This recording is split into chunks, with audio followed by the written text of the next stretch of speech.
प्रशासन तुम होश में हो, प्रशासन तुम होश में हो। जब छात्र बोल रहा है मैं आपको मीडिया के माध्यम से बताना चाहता हूँ, ये तीसरा दिन है आज धरने का। जब तक हमारी मांगे पूरी नहीं होगी तब तक ये धरना चालू है। लेकिन आज मैं सही राम कसवा गांव स्वरूपदेसर से मैं ये कहना चाहता हूँ कि ये हमारा गांव जो है मात्र बीकानेर से 13 किलोमीटर की दूरी पे है, ठीक है। लेकिन फिर भी इसमें क्या है कि न तो प्रॉपर टीचरों की व्यवस्था है, न स्कूल के अंदर टीचर जो आते हैं वो रह पाते हैं, वो कोई न कोई मंत्री की सह से वापस डेपुटेशन करवा लेते हैं अपना, ठीक है। और दूसरा ये है कि हमारे गांव में नए आने का कारण ये भी है कि हमारे यहाँ परिवहन की व्यवस्था भी नहीं है ना। तो परिवहन की जो व्यवस्था है तो हमारी गवर्नमेंट से ये मांग है कि ये जो ग्रामीण रूट की बस है वो हमारे गांव में शुरू की जाए, और जिससे गांव में आने जाने की व्यवस्था, परिवहन व्यवस्था अच्छी होगी तो हो सकता है टीचर भी आने में हिचकिचाहट न करें। अदरवाइज जो टीचर आते हैं वो कुछ दिन के लिए रहते हैं लेकिन कोई न कोई तरीके निकाल के और यहाँ से निकल लेते हैं। तो आज हमारे गांव में ये है कि भाई 600 बच्चे पढ़ रहे हैं, ठीक है। गवर्नमेंट की बड़ी स्कूल है, सीनियर सेकेंडरी स्कूल है, जिसमें कम से कम 25 स्टाफ होना चाहिए, 25 जनों का। उसमें मात्र 7 जने अभी प्रेजेंट में हैं, बाकी कोई न कोई कारण से जैसे 5 से 6 जनों ने तो अपना डेपुटेशन करवा रखे हैं, ठीक है। और उसके अलावा ये मानो कि भाई जो 7 जने हैं उसमें से 3 जने तो ऊपर के काम में, लिपिक वर्क के काम में रह जाते हैं, फिर बच्चों को पढ़ाने वाले बचते हैं 4 जने। और वो 4 जने अब 600 बच्चों को कैसे हैंडल करेंगे, क्या करेंगे। आज बच्चों का ये है कि प्रथम वर्ग है जो सर पे आ रखा है, आधा से ज़्यादा सेशन निकल चुका है, लेकिन बच्चों को जब ये मानो कि जो जुलाई में जो हालत होती है स्कूल खुलने के टाइम, आज भी वही सिस्टम है कि जैसे बैग लाए हुए हैं वैसे के वैसे पैक पड़े हैं। तो ये क्या कारण है, जबकि हमारे शिक्षा मंत्री महोदय अपने बीकानेर से हैं और शिक्षा मंत्री महोदय के गृह जिले के अंदर, और आज ये मान लो कि बीकानेर से 13-14 किलोमीटर की दूरी पर अगर ये हाल है तो ये सोचो कि जो 50 किलोमीटर 60 किलोमीटर पे जो स्कूलें हैं उन बच्चों पे क्या होती होगी। सबसे ज़्यादा प्रतिभाएं हमारे गांव से निकलती है, लेकिन उन प्रतिभाओं को संवारने के लिए गवर्नमेंट के पास उपयुक्त साधन नहीं है, ना ही गवर्नमेंट कोई फैसिलिटी दे रही है। तो मैं निवेदन करना चाहूँगा इस सरकार से, निवेदन करना चाहूँगा यहाँ के मंत्रियों से, MLO से कि आप शिक्षा जो कि एक फाउंडेशन होता है, आप उस पर ज़्यादा से ज़्यादा विचार करें, ज़्यादा से ज़्यादा बच्चों को सहयोग करें। जब शिक्षा, अगर एजुकेशन का स्तर अच्छा होगा तो प्रगति। ये मेरा निवेदन है सबसे कि हमारे गांव में जो इस शिक्षा का स्तर है तो जल्दी से जल्दी उपयुक्त जो टीचर हैं उनकी व्यवस्था की जाए। और कल्ला जी महोदय से निवेदन है कि वो एक बार गांव में आके देखे कि क्या स्तर है। खाली विधानसभा जयपुर में बैठ के सारा निर्णय ले रहे हैं, तो आप ग्राउंड लेवल पे जाओ, गाँव में जाओ, देखो वहाँ पे क्या चल रहा है।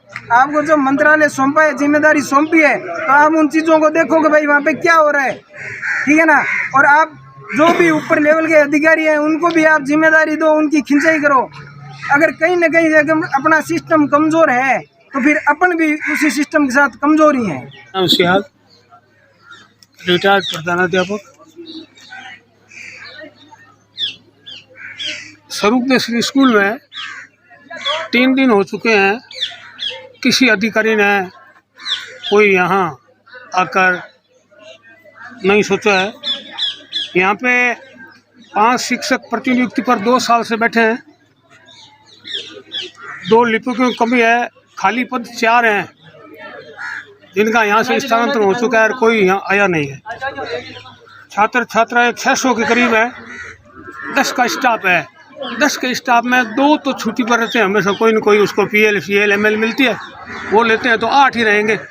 अब 8 और 12 कक्षाएँ, जिसमें 8 अध्यापक 12 कक्षाएँ, और छात्र छात्राएँ बंद बस्ते लेकर के आती है, बंद बस्ते लेकर के घर चली जाती है। कोई खुलाने वाला नहीं है उनका बस्ता भी। गांव में 4 किलोमीटर दूर पर एक उच्च प्राथमिक विद्यालय है जहां पर 7 का स्टाफ है, वो तो ठीक ही है क्योंकि वहाँ लड़कों की संख्या ही पर्याप्त है। एक निजी विद्यालय गांव में है 4 बसें जाती है, एक पलाना जाती है, एक बरसिंहसर जाती है, 2 उदयरामसर जाती है और एक बीनासर भी जाती है। 5 बसें जाती है, उसमें यहाँ के लड़के पढ़ते हैं, वो थोड़े साधन संपन्न है, और जो साधन संपन्न नहीं है वो लड़के बेचारे 600 यहाँ आते हैं, उनके लिए स्टाफ नहीं है।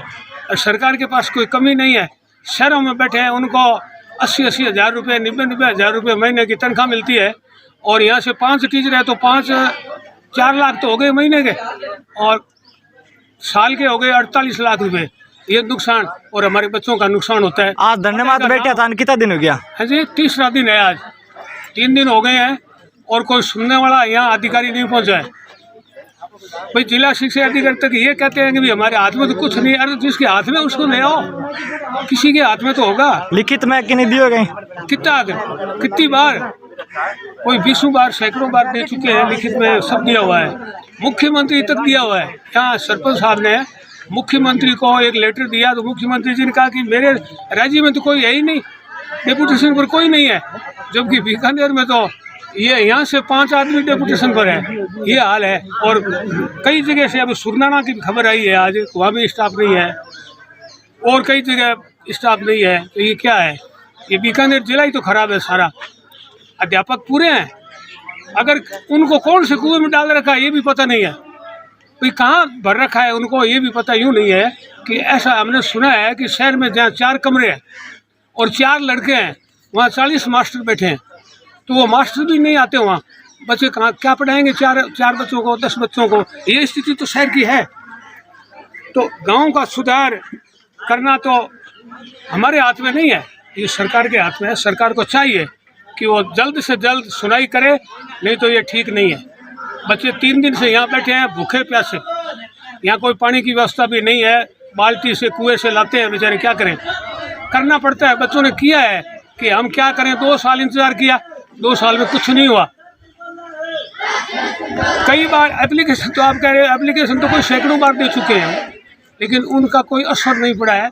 3 दिन इसका भी कोई असर नहीं हो रहा है, कान पर जू नहीं रेंग रही है सरकार के। तो सरकार करे, प्रशासन तो पंगु बना हुआ है, प्रशासन के नाम की कोई चीज़ नहीं रही शिक्षा विभाग में। ऐसे में उन अधिकारियों को सोचना चाहिए कि जल्द से जल्द, तुरंत से तुरंत जाकर के इस गांव के अंदर ताला खुलवाएं और स्टाफ को ला कर दें। धन्यवाद। प्रशासन तुम होश में हो, प्रशासन तुम होश में हो। जब छात्र बोल रहा है, जब छात्र बोल रहा है, मारी मांगे, मारी मांगे, मारी मांगे। नील सियाग है। मैं आपको मीडिया के माध्यम से बताना चाहता हूँ, ये 3रा दिन है आज धरने का। जब तक हमारी मांगे पूरी नहीं होगी तब तक ये धरना चालू रहे। लेकिन आज छात्रों को कुछ समझा के रखो थे, कुछ छात्र टंकी पे चढ़ गए थे। ये धरना विद्रोह की ओर चल रहा है। प्रशासन की अभी तक आंख भी नहीं खुली, ना जिला शिक्षा अधिकारी, ना जिला कलेक्टर महोदय, कोई भी इसकी ओर ध्यान नहीं दे रहे। और ये दुख की बात है, बीडे की राज्य शिक्षा मंत्री बीकानेर के होते हुए भी ये हालत है। और इस गांव की भेद शिक्षा के दर्शन पिछड़ता ही जा रहा है। पिछली बार भी उच्च माध्यमिक बनाने के लिए भी तालाबंदी करनी पड़ी। हर बार ऐसी हालत है, क्योंकि ग्रामवासियों में जागरूक है, फिर भी प्रशासन ध्यान नहीं दे रहा है। प्रशासन सरकार की प्रेशर में कोई काम नहीं कर रहा है। कल डीओ साहब से मुलाकात हुई, उन्होंने कहा मैं क्या कर सकता हूँ जब मंत्री जी के ऑर्डर आ रखे हैं। जय बीकानेर न्यूज का आभार व्यक्त करता हूँ, इतनी दूर आकर न्यूज कर रहे हैं। धन्यवाद। जय बीकानेर।